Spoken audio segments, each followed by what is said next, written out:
This is Ben and Peter, and today we're in Brussels, and this video is going to be about low light photography in 360. Oh yeah. When you're exposing your images with a 360 camera, it's not really that different than if you're exposing with a DSLR. No, it isn't. The only issue is time, probably, because you will have to take a lot more time to make that correct exposure. Yes, exactly. This is where you'll have to go into manual mode of your 360 camera and take control of parameters like your shutter speed is the biggest one, as well as ISO. Most 360 cameras have the basic ability to go into manual mode and change these two things. You can't yet change aperture with 360 cameras. Nope. However, Peter can with his DSLR. So I'm going to be shooting with point and shoot 360 cameras. Peter will be shooting with his high-end DSLR 360 rig. The most basic way to shoot a 360 photo at nighttime is in auto exposure mode, where you just turn the camera on. I've activated the self timer here. I'm going to put it down on the ground, press the button and pose.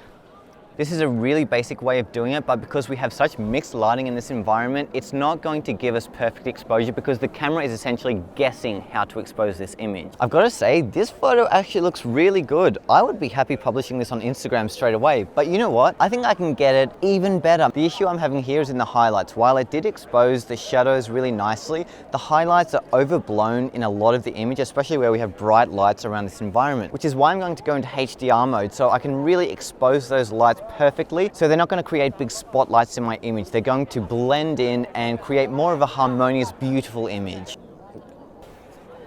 Wow, that is a whole lot better. You can see the bright lights behind me and all around me. You can see them as circles now. It's not just a blinding flashlight all around. So HDR mode gave me an excellent exposure in this mixed lighting situation. A lot of 360 cameras have HDR mode. However, if yours doesn't, you may want to try shooting manually and blending different exposures together in a HDR software for computer. When shooting HDR, it's always a good idea to use a tripod, especially at nighttime, because it's going to automatically do, say, a 1 or 2 second exposure. And if the camera moves even this much, it's going to completely blur the image and ruin your photo. Whatever Ben was doing, I will try to replicate and do it at a much higher resolution, and for that we need a DSLR camera. A DSLR camera is a little bit more complicated to shoot 360s with. If we want to expose this environment, then I'll put the camera in manual mode and I'll measure the light first, and whatever the numbers will be, my ISO, my aperture and my shutter speed, I will fix them. I always shoot RAW, so no JPEG for me, it's RAW, and the advantage of RAW instead of JPEG is that you have much more control about the final quality of your image. There's much more things that you can do, like correct shadows or the highlights or whatever. So what I'm doing right now is measuring the light, and the Pentax is actually a very good one for that. I put it ISO 800, this is fixed, and when I measure the light currently, then I see that the camera will need 1.3 seconds as a shutter speed. When I put it in HDR mode, I put it also in bracketing mode. That means that I will take a picture at -2, 0 and +2 EV. I can combine those images by merging them in Photoshop or Lightroom or any other software that can handle that. And then you have a perfect exposed image. All the sun turning that I never spoil. All the sun turning that I never spoil. This is what I'm learning that I never spoil. All the sun turning that I never spoil. Takes a bit longer than with a regular point and shoot camera, of course. A bit longer, Peter? Just a bit. How much is this bit? How many days? I'm not going to say days. If you take an image in 1 second and you edit it in a Tiny Planet and etc., you could take an image in 1 minute. It takes at least an hour for me. But the quality is completely different, of course. All right, to make it really special, I'm going to use my magic pole and put it 6 meters up in the air again. But because it's low light, there's something special going on today. It's these wires. They call it guy wires, and what it does is it stabilizes the pole at the top. If you don't do that with low light, the pole will always swing from left to right because there's wind or there's anything going on here. And this will prevent that. It will stabilize the pole. So feast your eyes on greatness coming right now.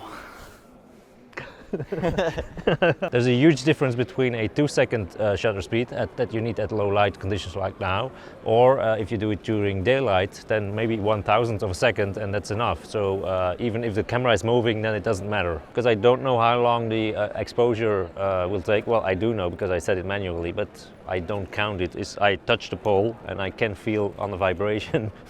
It's going to sound funny. You can feel actually the mirror clicking up and down, and then I know when it's ready. You feel a vibration on your pole? Yeah. I know that feeling, Peter. I know that feeling. It sounds too funny.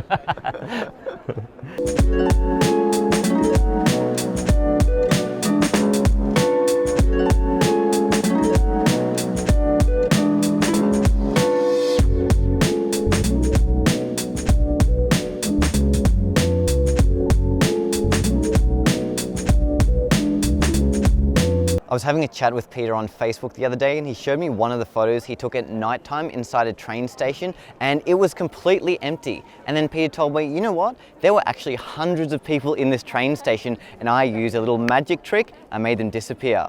So Peter, how did you achieve this magic trick? Now I need to explain my trick. Well, it's pretty simple actually. When people are moving and passing your lens, then with a long exposure they magically disappear. So the longer the exposure, the less people you will see in the image. And that's the trick that I used and that I will try to do over again here in Brussels. To illustrate this point, I'm going to photobomb Peter's photo. I'm going to run around like I've escaped from a mental asylum and you will see me disappear. Woo! Woo! Woo! Yeah, we got it. Want to see it? This is what I never saw. All the song turning blue. I never saw.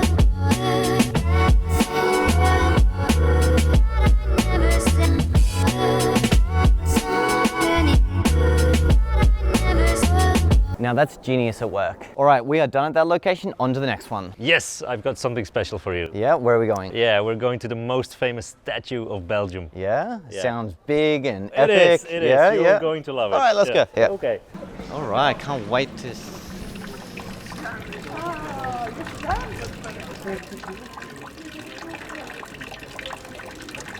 Okay, tiny planet guy. What do you think? I think you're on your own. All right, let's do this.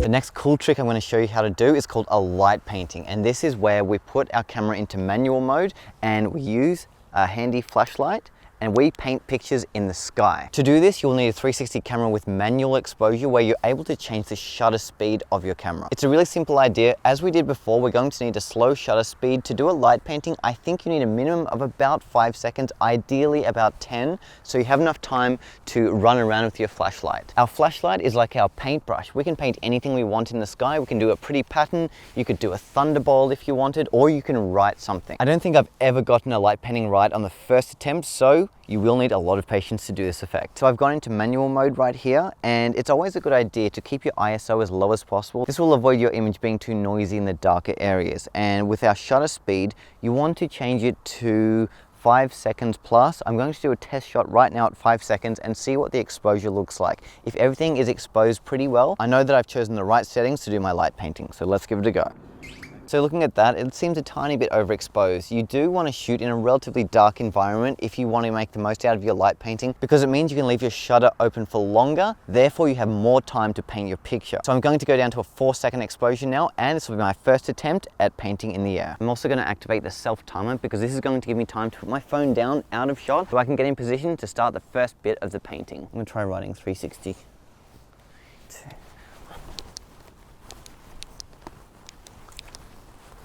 It actually turned out okay. I don't mind the exposure there, but my handwriting clearly needs work. So I'm going to try that again, but I'm going to keep my numbers smaller and I'm going to write a bit higher in the air so the light from the torch conflicts a bit less with my archway here. 3, 2, 1. Oh, getting there. getting it. That looks really good. So I'll try that one more time, except this time I'm going to angle the flashlight down so the camera has a better view of the light. It's essentially like doing this. At the moment, it's seeing this. Sometimes it can be a little hard to get your 3s and 6s the right way around because you have to write everything in reverse. Yeah, that's not bad. My 3 is a little bit small, but I think this turned out well enough for you to get an idea of what you can do with this kind of effect. This is now where you might want to get creative and try all kinds of cool patterns in the sky. So I'm just going to do it and I'm going to wave this thing around like crazy and just see what happens. And there it is. Not very artistic, but it's given me some ideas for some cool things I can do. Okay. There we go. We have a goalpost. That turned out pretty cool. All the sun turning blue that I never spoiled. All the sun turning blue that I never spoiled. The key for light paintings is doing longer exposures than 4 seconds. And I know just the person to do that. Peter, what are we doing now? Well, we're going to do also a little bit of light painting, but from a higher distance. Okay, the DSLR is set up, it's up there. We're going to do an 8-second exposure and Ben is doing the painting with light. Go for it.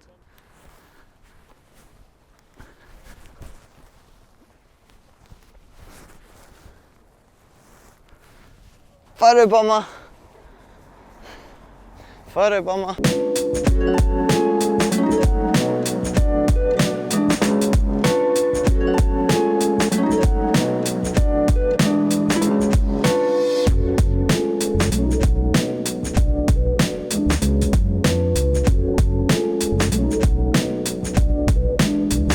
We're going to do a crazy light painting of Ben. I'm going to turn Ben into an angel, just in case he wasn't one already. 2, He is. 1.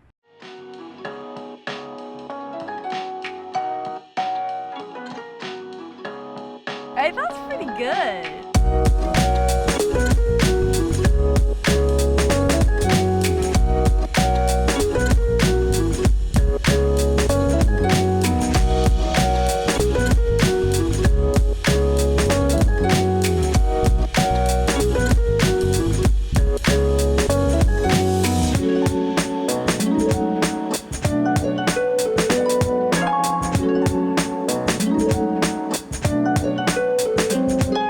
Well, Peter, it's been fun. Where can they find you? They can still find me on littleplanet.be. You can also find him here and find me here. Until next time, keep capturing your world in 360. Get out there, shoot some light paintings, shoot some long exposures at nighttime because there's a whole new world of opportunity for your 360 photos and tiny planets. And we will see you in the next video. All the sun